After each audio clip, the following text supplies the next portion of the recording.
Okay, here we are at West End Machine Shop. This is our little crew, our little rigging crew.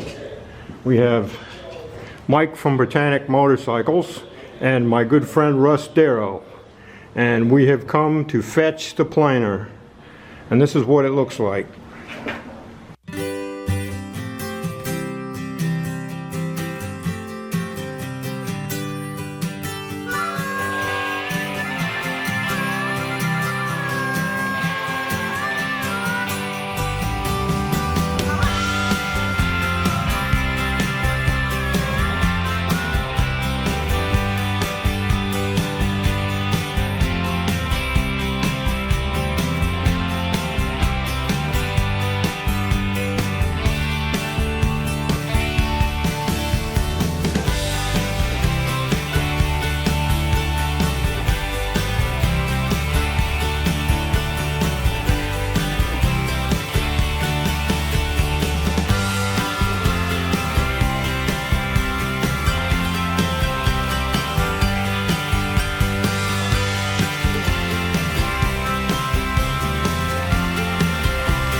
Well, this is Bill Betley, the owner of the shop, and was tremendously helpful and worked the whole day with us getting this moved out. And we sure appreciate it. Yep. Enjoy it.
These are castings for a hand-powered piston water pump. It's used for high-pressure hydrostatic testing of boilers. And Bill makes them here. Makes a cast iron one and he makes a brass one.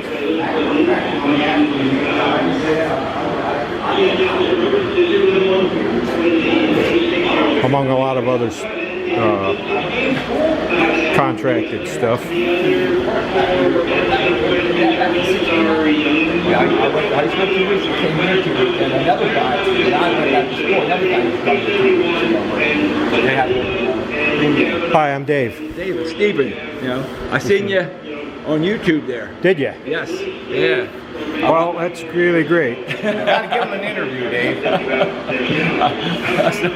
These shops are very fast becoming totally extinct. Yes, yes. And It's too bad one here few years ago when we got this pump over from Hayward, they had a place down here over there. I don't know if he told you about that. They had wooden floors and everything was belt driven. They had caves underneath, there. I'll tell you when I lived, we bought this here from him, but he went out of business. Come over here. Pumps. Yeah, the pumps, we bought that from them. I walked back in there, I said, holy shit, somebody's older than us, man. I didn't. I believe the red ones are bronze or brass. The red ones are brass. Yes.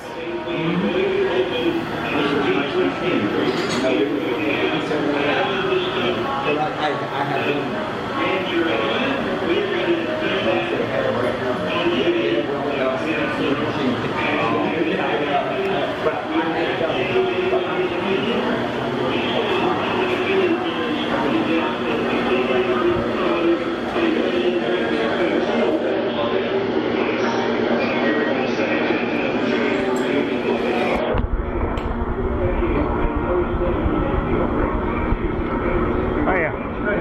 I'm Dave. You all done? Yep, we got her loaded. You got it loaded up? Yep. Really? Yep, trucker will be in Monday morning.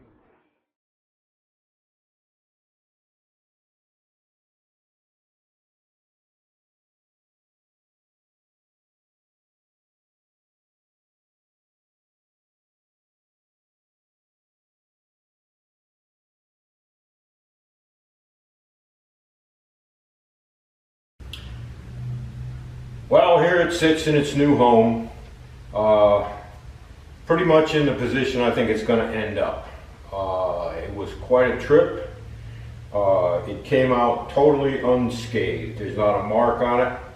The boys down in Wilmington did a great job, and Fred Newman did a great job hauling it. He was here right on the button, and my local rigger was here and unloaded it, and they moved it into position, and the whole trip worked out really well. Russ Darrow and Mike Waller and I went down last Tuesday and Wednesday and secured it, bolted, took a few things off and bolted a few things down, tied down the table so it wouldn't move, and moved it out of the corner that it was in and moved it to the door where the riggers could get a hold of it. And we came back, and then this Monday they took over. So I looked it over very close, and it was in operating condition when we removed it. In fact, I started up and ran it, cycled it through, run the feed, works across. Everything worked, had it hooked up to a big old motor. But there's a lot of things that need attention on it. So this is not going to be a ground up restoration on this.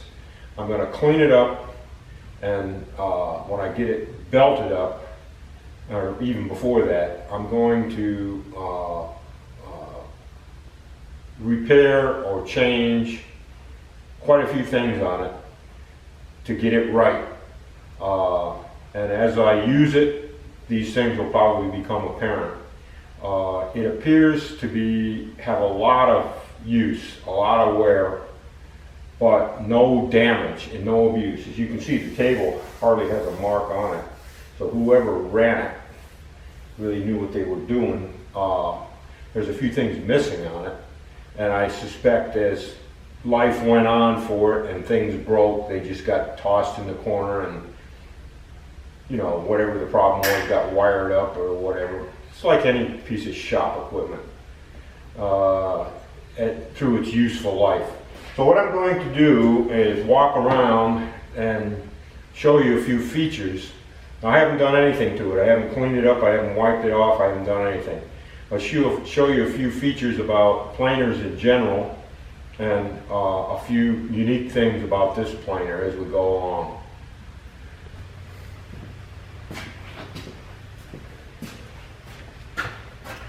I should backtrack and tell you, this is my front shop where I had my engine rebuilding equipment, and I moved all of that over to the other end of the shop, and I'll do a walk by on that too in a minute.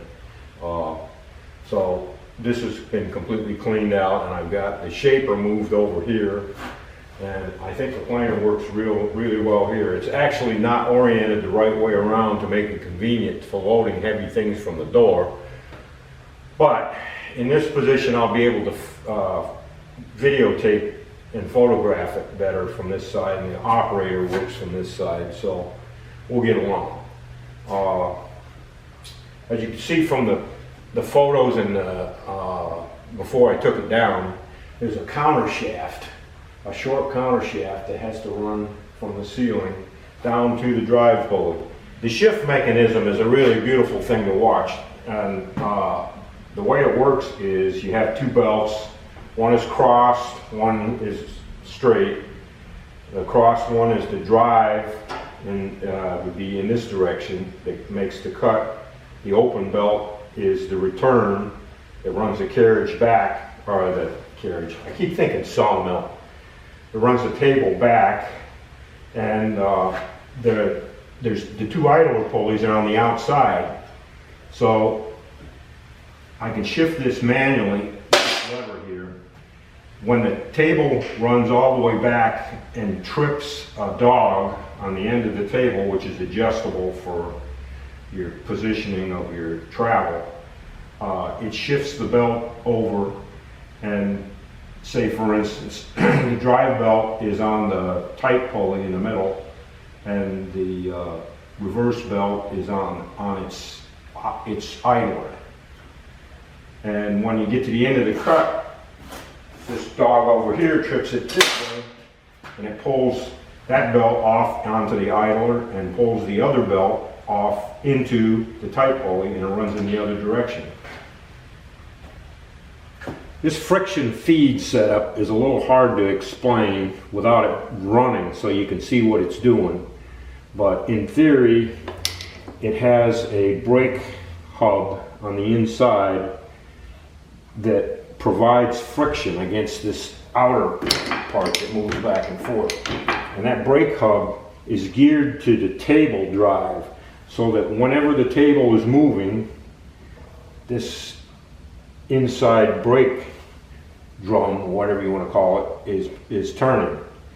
And when it changes direction, like say if it was all the way in that direction, if the table was all the way in that direction, it hit the stop and started going backwards, this would change direction and it would throw this over to this side.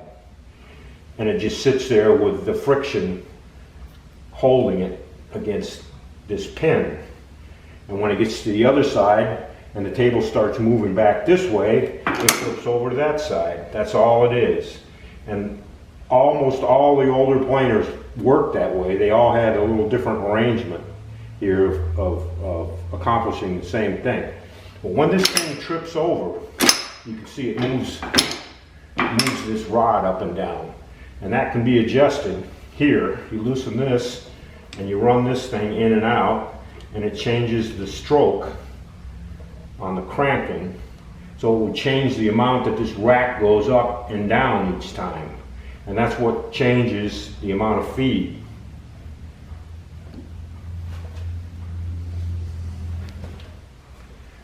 The clapper box here is pretty similar to a shaper. She's got a lathe tool holder in it now with a bit in it. You can run a solid piece in there, solid piece of high-speed steel, whatever.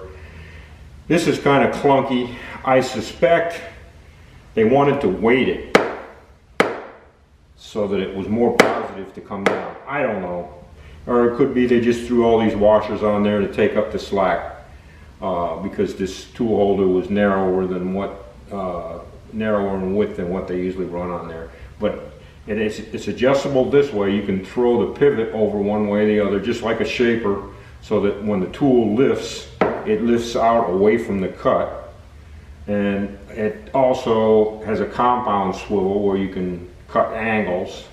Like if you were planing a lathe bed or something, you could set this at the angle of the ways and run down one side and then the other side and then plane the top. It has a automatic feed. This shaft here is keyed the whole length, and there's a bevel gear inside the head here that runs this up and down when you have the ratcheting thing set up.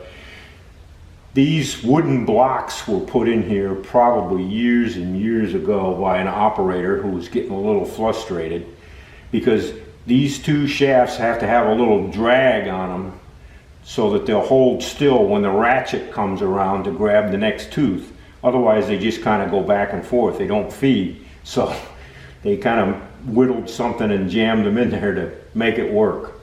And I think when I get the end play and everything tightened out of them, tightened up in it, they won't be necessary. Alonzo Whitcomb had a lot of patents for planers, and I looked them all up, and they all started about 1898, and one of his first patents was a flat belt drive to do away with this gear over here. He had a pulley, had the spacing a lot wider here, and a belt pulley here instead of this gear. Had a flat belt with two idlers on it, and it was very positive drive. It solved a lot of problems with planers, made them quieter, smoother. He had a patent on it.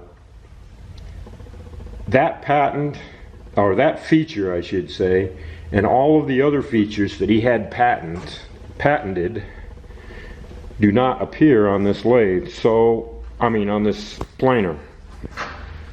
So that would put it pre-1898. So I'm going to call it an 1897. I have no way of knowing really. The ways don't look too bad. I mean, for what they are. The other end is a little more scored. It's the thing you gotta remember is, although there's a tremendous amount of weight on this thing, there's a tremendous amount of surface area on these ways. So the bearing load is pretty light, comparatively speaking. And there's a shot down here. You might be able to see the bowl gearing and all that. I haven't been underneath it to check that out yet.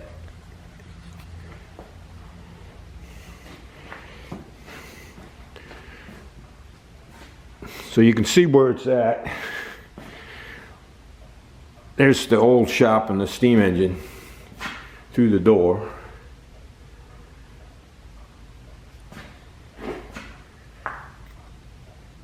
This is where the shaper ended up.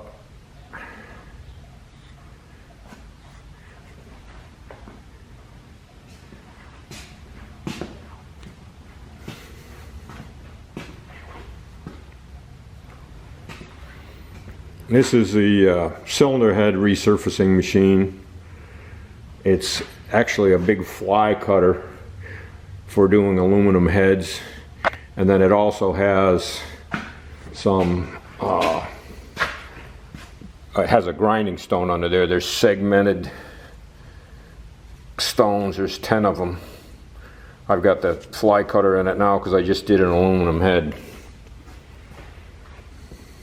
This is the real money maker of the shop right here.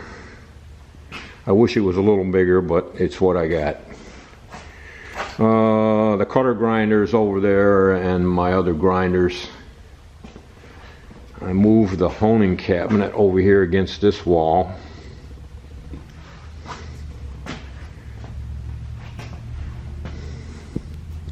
This is a tumbler for tumbling cylinder head parts like valves and springs and retainers. Just has some media in here. And it tumbles in there, and it's got solvent.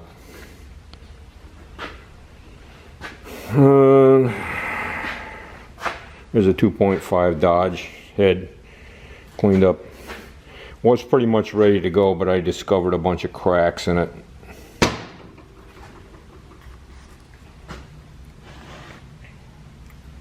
This is a bronze guide liner installation machine, and it has the tooling up here to install these bronze, thin wall bronze, very tough to repair valve guides with.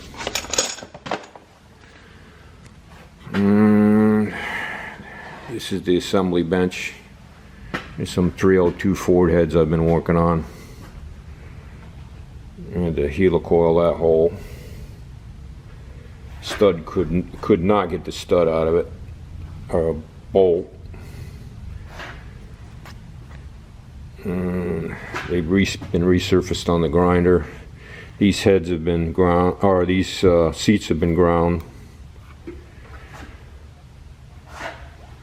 It's about ready to start assembling. This is called a seat guide machine. It's basically a glorified drill press. It's got an air float table, a rollover fixture, set your head up on, and you use this machine to install seats,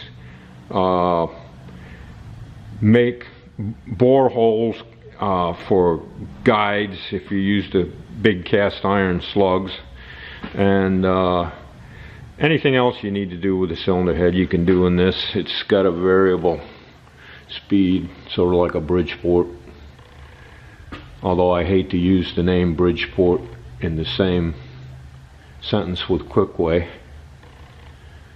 And these are the cutters for cutting the counter bores to put oversized seats in heads, or put seats in heads that never had seats. And these are the core drills and the reamers for reaming out worn valve guides to put guides, pressed in guides.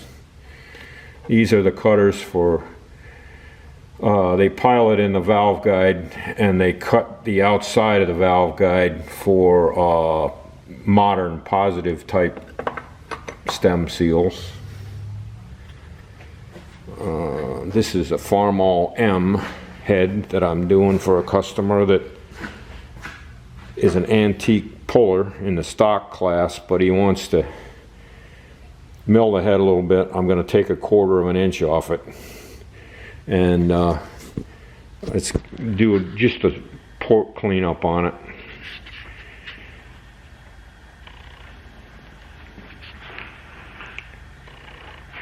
And let's see, we'll pan over this way.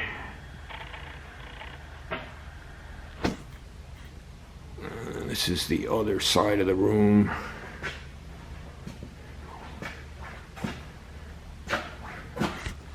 This is basically all special tooling for doing special things.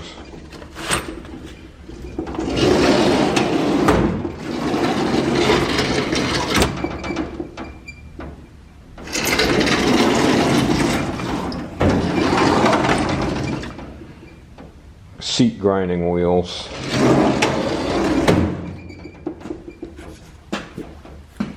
Here's those 302 Ford heads.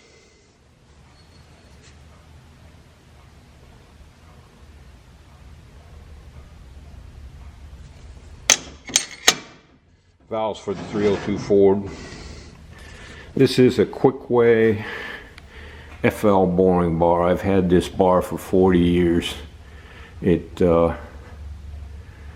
been through 2 world wars. I have it set up on a stand now, mostly to do motorcycle heads with, cylinders with. But it could be mounted directly on a block to bore a block. I've kind of retired out of the total engine rebuilding business and doing block work, and now I'm specializing in mostly cylinder head work. This is your basic Bridgeport. I ran the numbers, it's a 1987, and it became available from Stork Turbo Blading, which is a factory not far from here that makes replacement turbine blades for hydroelectric and steam turbines.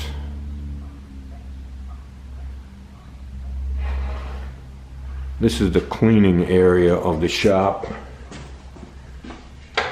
And oh, this is a flywheel grinder. Just a rotary table with a cup stone for grinding flywheels. That's a rod honing machine. And it's a cap cutter.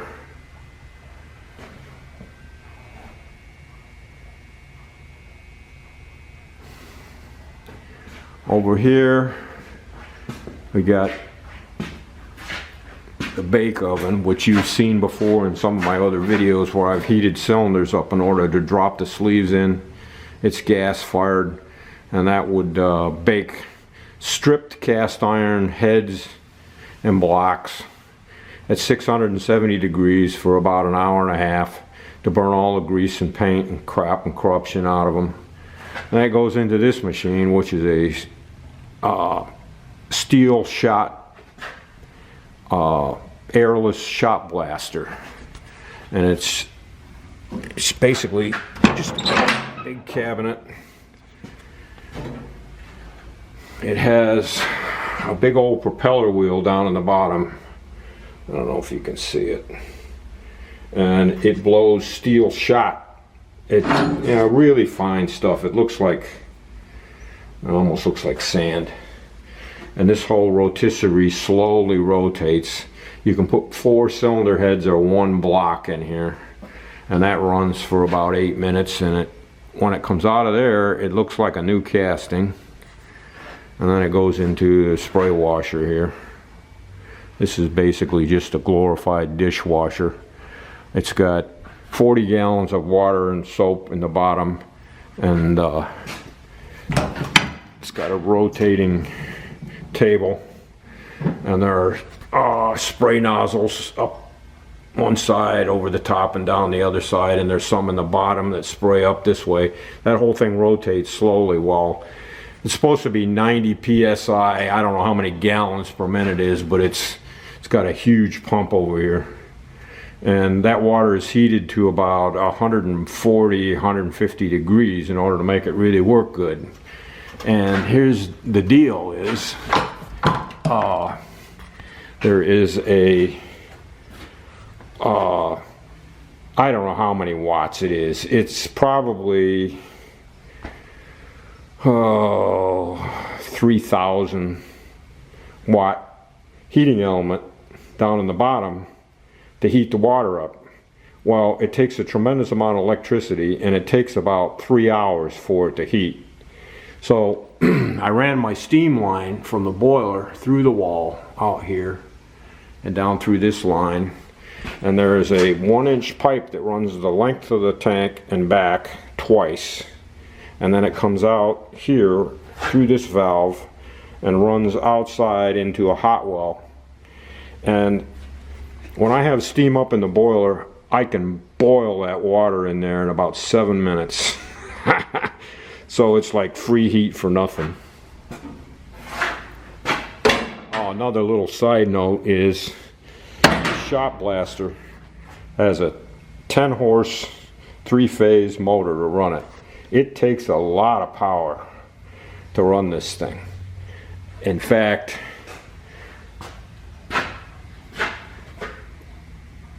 it runs at about 20 amps, but when you start it, it just pegs this meter. And of course it pegs your demand meter. So when I moved it into this building, I didn't have enough service to run it. I have a 15 horsepower rotary phase converter, and that wouldn't handle it. So I had this engine kicking around out of my old Chevelle. It's a 283 Chevy, and I just took the motor, or took the pulley off the motor and made an adapter to bolt it to the flywheel. And I run the engine at about 2,000 RPM, so 1750 is what the motor ran at. And the load being constant on it, I don't even have a governor on it. I just bring the throttle up to 2,000 RPM and it just sits there and hums away for 8 minutes and uses about a pint of gas, and does the same thing. Exhaust runs up through the ceiling, out through the roof, and I got a radiator on it and a fan. If I'm running a couple loads back to back, I turn the fan on. And this is your basic glass bead caster. So that's my front shop.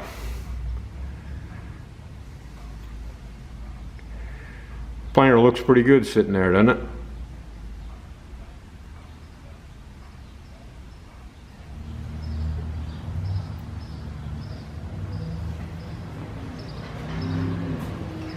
This was a little bit of a frustrating development. This rack is in pretty sad shape. And this is the feed rack. It gets bumped up and down like that every time the bed changes direction, or at the end of each backstroke, and that runs this gear train that feeds the cross slide across. And so I thought, well, before I get too carried away with other things, I'm going to fix this first. Well, then I got to looking at it, and it has to come out the ends because this slot is made in one piece. For some reason, they made this in one piece. They must have broached it the whole length, and it's cut in about 1/8 of an inch to hold it captive. And the only way you can get it out is through the bottom or through the top.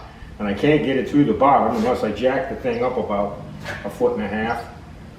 And I can't get it out the top because of this big casting. And this is the shaft that has the crank on it. There's 2 bevel gears on each side that run 2 lead screws, feed screws, that raise and lower the cross bar. And those bevel gears on this shaft with the crank on each side are held on with this, are secured with a set screw. There's no keys because they have to be adjusted in order to line this bar up straight. So they're just mashed down against the shaft. Well, it's been that way for 130 some years, and in the process of tightening and loosening those screws, it's deformed the shafts so that the bevel gears seized. I spent 2.5 days trying to get that shaft out of there, and I finally had to cut it in 3 places in order to save the gears. So this big cast iron piece is loose now. There's 2 bolts, big bolts on each side, on the other side of this, and 2 bolts down through the top. And so if I pick that off of my engine hoist, I'll be able to pull this rack out.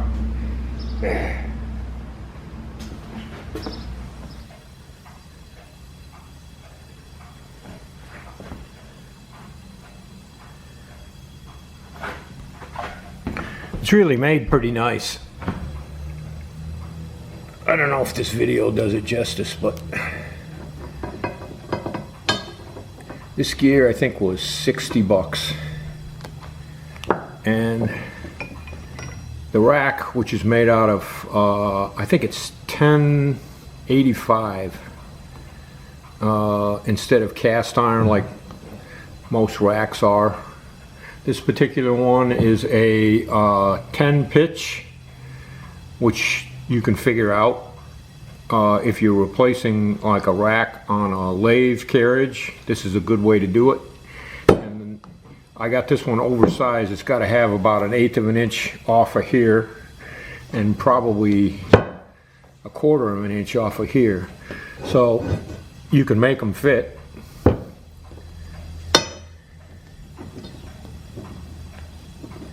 Nice fit. So anyway, this is 48 inches. It's longer than what I need, but what I'll do is cut this down here and cut the end off the other rack and make a joint that I can secure with some screws, and I think we'll be in good shape. So the first thing right out of the bag, I gotta cut this down to 887, and I need a planer. Can't do anything without a planer. I'll go as far as I can, and then I'll step it over and mill the rest.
This feed gear, the pinion runs on this end, and the shaft is really pretty loose.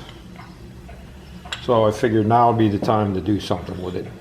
So the plan is I press this off. This gear was pressed on, and this is about 1 1/16 inches, but it's got about 10 or 12 thousandths wear. It's got a center hole in this end, sort of, what's left of one.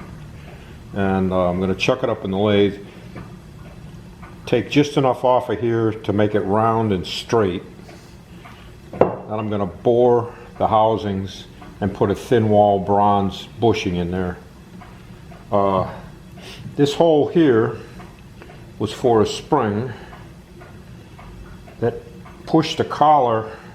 There's a spacer collar in here that kept all the end play to one side, and I don't know why it wouldn't work just as well with just a spacer in there, but that's the way it was made.